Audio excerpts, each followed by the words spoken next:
Thanks for watching MLK FBI. Now it's time for a conversation between myself and the director of Judas and the Black Messiah, Shaka King. Thank you. Thanks for having me. Okay, so Shaka, I'm going to start off, man.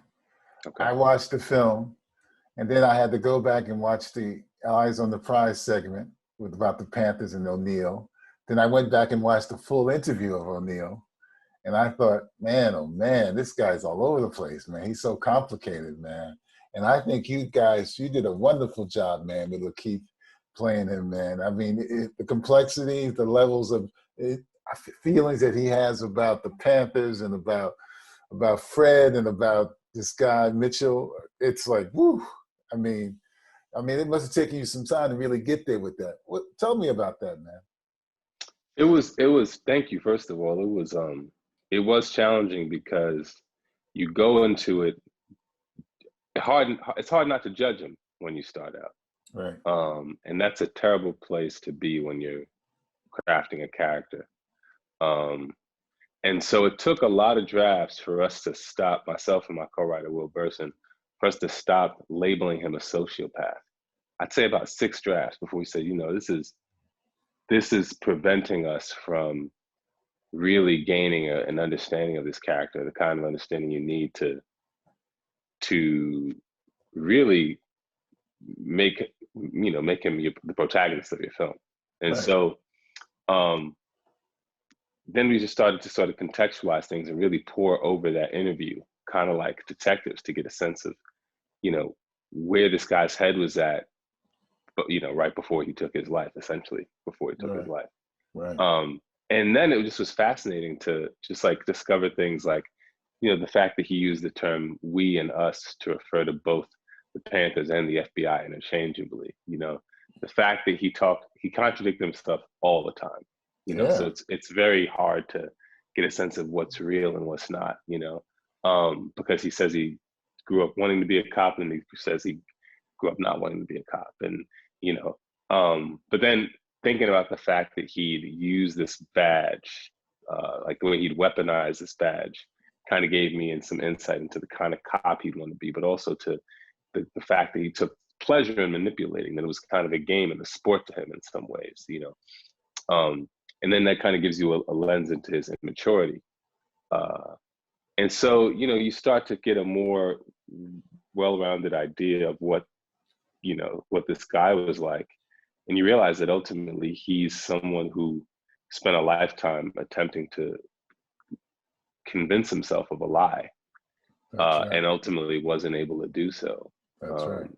Like I remember getting to the end of the interview, the portion that we end the film with, and when he said what he said there, I was like, oh wow, like it was almost like when you're a kid and you have that like friend or that person who tries to instigate fights because they can't fight. It's like he says like the most exaggerated. He makes the most exaggerated claim as to having not been an armchair revolutionary, to have dedicated himself to the cause after he's, for the last 2 hours or hour and change, just told a completely different story. I know, man. That was amazing about it. Just like, yeah. And so it was just like, I was like, this is an interesting guy. This is a really interesting person. It was also interesting too, when I was watching the film and listening to Hoover talk about, the fear he had of Fred Hampton, and then thinking of him as a Black Messiah. And then in my film, in MLK FBI, saying after the March on Washington, the most dangerous Negro in America. I mean, Hoover's obsession with Black men and his fear of Black men sexually, just really so rampant. When he's talking to Mitchell in that scene about your daughter, would you want your daughter to bring a Negro home? I said, this guy is completely fucked up, man. When I watched your documentary, that was one of the things that jumped out to me, just in terms of the insane overlap that we have in looking at these two individuals, and Martin Luther King and Fred Hampton, and how the fact that you all tapped into Hoover's fear, being so motivated by his fear of Black male sexuality, some might argue even more than he feared communism. You know what I mean? I think so. I think it's true. I think you can make a good case for that, because he's so obsessive, man. He's so obsessive, and you can see with COINTELPRO, you know, infiltrating both, you know, SCLC, the Nation of Islam, the Black Panther Party. You know, this guy was obsessed. You know, and it's again, I was saying to some people when I was talking about my film, I was saying his whole fear was the fact that us, these Black leaders, were going to undermine this notion of American democracy, which was whiteness, whiteness, whiteness. You know, which comes through. You know. In both films, really comes through. Absolutely, man. absolutely, absolutely. But if I had a creative question, though, man, Yeah. the one question that when O'Neill goes to the roof, and then he gets out of the building, no one ever challenged him, man. Yeah. Said, you know what? The funny thing is, we had a scene where when he comes to the burnt out building, you don't see this, we cut this shot, but in that, you know, wide shot reveal the burnt out headquarters, he comes inside and then was like, where the hell have you been? You know, and as and this is actually like, quite frankly, it was a terribly written scene and a terribly directed scene, that portion of it. Right. So that's one of the reasons why we cut it out, because it was just awful. But we had O'Neill, you know, come in and everyone asked like where he's been. And before he gives an excuse, and as he's giving an excuse, Bobby Rush is like, you know, the hell with all that, like, you know, how are we going to get this place rebuilt? And it just read fake, you know what I mean? So but you got rid of it, and it was like, I just hope people don't ask the question, why did nobody question? You're the first to point that out. But I was watching, I said, what happened? But you know, but the scene that really stood out for me, there's two scenes that really stand out for me that really work so well. Yeah. When he's at the meeting and the brother sees him and says, "You the guy who came to that restaurant," and then when she's in the car, pulls a gun, and he really works himself, man. Yeah. What do you think? You know, I hotwired the car. You know how to hotwire? Show me how to hotwire. That, you know, it's funny because that was a scene that, you know, I remember in the development process. I think it might have been when we were already at Warner Brothers. Just there was a desire for us to just add more genre elements to the movie, and I think Will came up with the idea for the hot wiring, and he wrote that scene. And I remember reading it and being like, oh yeah, this could be kind of cool. And then, you know, you get the actors in place, and McKee just, you know, both. It's a tough line to walk, because you're watching an actor play a person who's acting, right? You know, who's not a good actor, but is a good liar. So it's really such a tricky performance for him to pull off, and the fact that he was able to hit those notes, make it feel somewhat believable, but also make it seem like O'Neill's kind of good at this. Yeah. You know, hats off to him. So what do you think these two films are saying about where America's at today? The fact that they're both getting such exposure, man. You know, I think it's interesting coming at a time when the FBI has been talked about so positively in the last 4 years. Yeah. And you know, I think I'm thankful that it's a wave of movies just being like, do not fall for that, you know, and do not believe the hype, because in screening this film for organizers that are on the ground today, they talk about how they're still under constant surveillance. You know, you look at documentaries like Terror, which was a major inspiration for our film by Lyric Cabral and David Sutcliffe. And, you know, just COINTELPRO is still in existence, still alive and well. So it's nice that we have, you know, just some films and pop culture coming out, getting people interested in this history. And I think they themselves are connecting it to the present in a lot of ways. Yeah, my feeling is that I hope both these films and the United States versus Billie Holiday challenges people to go read this history, man, really dig into the history and the development of this mythology of the FBI, which has been so untrue for so many years, you know, and really showing the light of day. Because you're right, people might forget because of these last 4 years with Trump.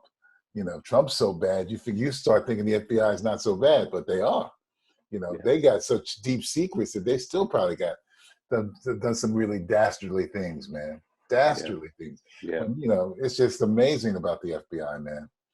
You know, it's scary. Is this guy Mitchell still alive? The guy who? No, he passed. He passed many years ago. Yeah. The other thing that was interesting to me was when I was watching the Eyes on the Prize segment, and Fred's wife Diane Johnson, she's so different today, you know. Yeah. So when we shot it, I said that's his, you know, because I talked to Fred Hampton Jr. and Diane. What's her name now? Deborah. Her name was Deborah. Now it's Akuna Najiri. Akuna Najiri. I talked to them a few weeks ago about another project, and they're pretty intense, man.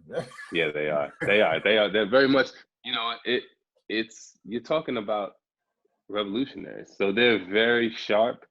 And you're also talking about folks who were betrayed. And so they, you know, they really are very attentive to what you're saying, how you're saying it, who you are. You know, they're very thorough in terms of who they even, I think, interact with, you know, initially. So yeah, no, it took a year and a half for us to get them to sign on board. Yeah, it took a year and a half. Because Chairman Fred Jr. sounds just like his dad. Exactly, you know, like his dad. He just sounds like his dad, man. Yeah. And Daniel, man, I'm listening to him talking about doing that speech at the church, and then I'm watching the archival footage, and I'm saying, man, he got it down. He really did. He really had it down, man. Because I saw him at the Golden Globes the other night talking when he won the award. And I'm saying, well, that's how because I never really hear him speaking with his English accent. Yeah. You know. What he and Audrey Lacron, you know, our dialect coach did, it's such a tricky thing to nail. I mean, you know, Daniel and I, we sat down for about a year prior to shooting for about 4 days. And we played with some weird dialects. You know what I mean? We brought out some like Bernie Mac footage. We brought out some like Eddie Murphy footage. We brought out Robin Harris footage. We brought out obviously Fred Hampton audio and Fred Hampton Jr. audio, just because he sounds so much like his dad. And we just kind of played with different dialects because there's a lot of things going on with Fred's dialect, in that, you know, he's got the Chicago Midwest thing, this kind of like many regions of dialect combined, and then you know, his family was from Louisiana, you know, and so he had that kind of Southern inflection, and then there was just a sort of tonality, like kind of a O kind of tonality that was present in his tone, that was really the hardest thing, I think, for Dale and nail, so that he could sound like him, but also it be clear enough, because Fred spoke so quickly, and you know, I mean, if he tried to sort of imitate the dialect exactly, we would probably have to subtitle a significant portion. So he had to slow things down. He had to do a lot of real crazy alchemy to come up with that, and then modulate between, you know, his speech voice and then his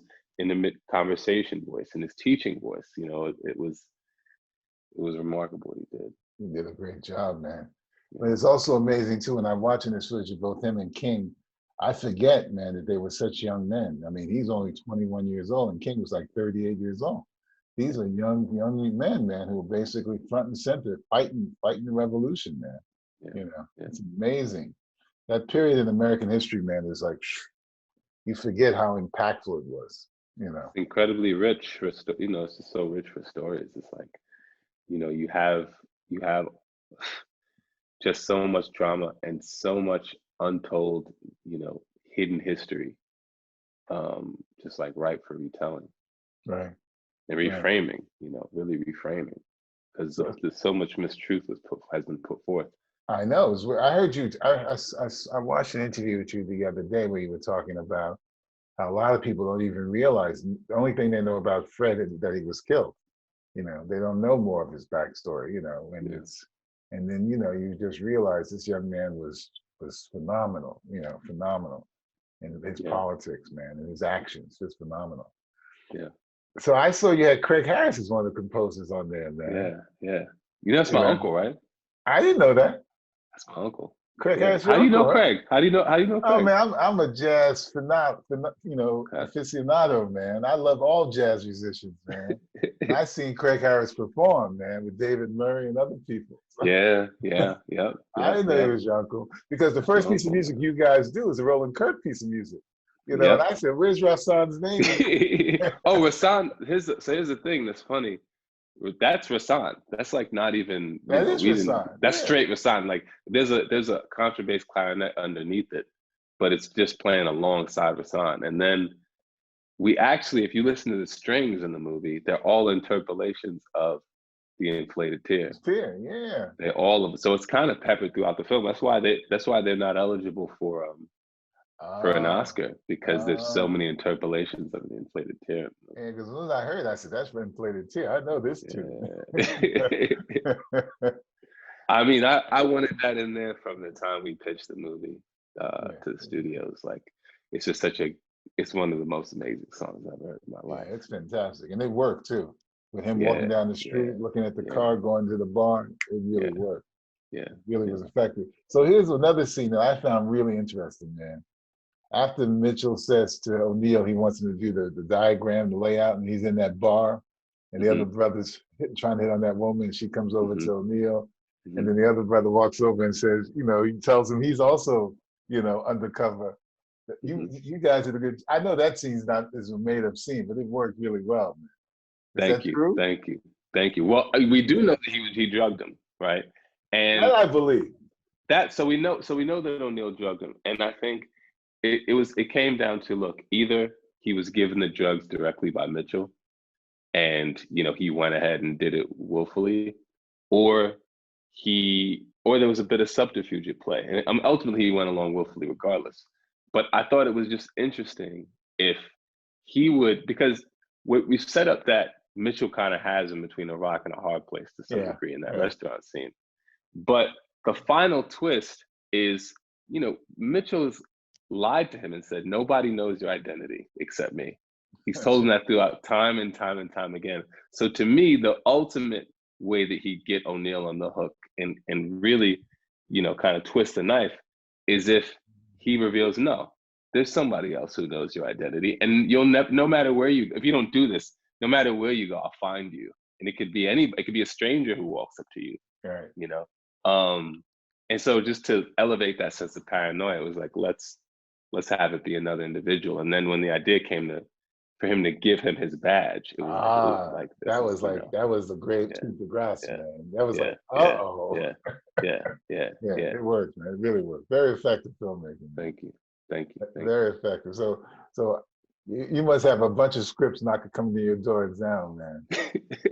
I mean, yeah, I'm getting, but you know how it is, like, they see you do something like this and they think, what do we have that they think is similar to this that I'd Right. want to make? And that's the last thing I'd ever want to make. You want to do something different. Yeah, I know the feeling. Something different, yeah, I know the feeling, man. I know the yeah, feeling. Yeah. yeah.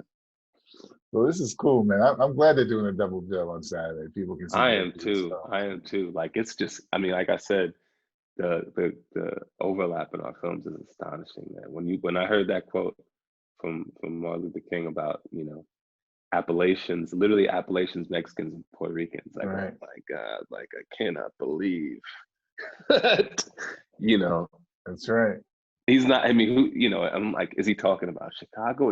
He probably not. It's just astonishing. So I'm gonna throw over to your film. So now, Okay. so Okay. it's been really good talking to you, Shaka, about both MLK and Judas and the Black Messiah. And so, folks, I'm going to introduce you to Shaka King, who's going to introduce his film. Hello, Rooftop Films. Thank you for screening Judas and the Black Messiah. I hope you enjoy it.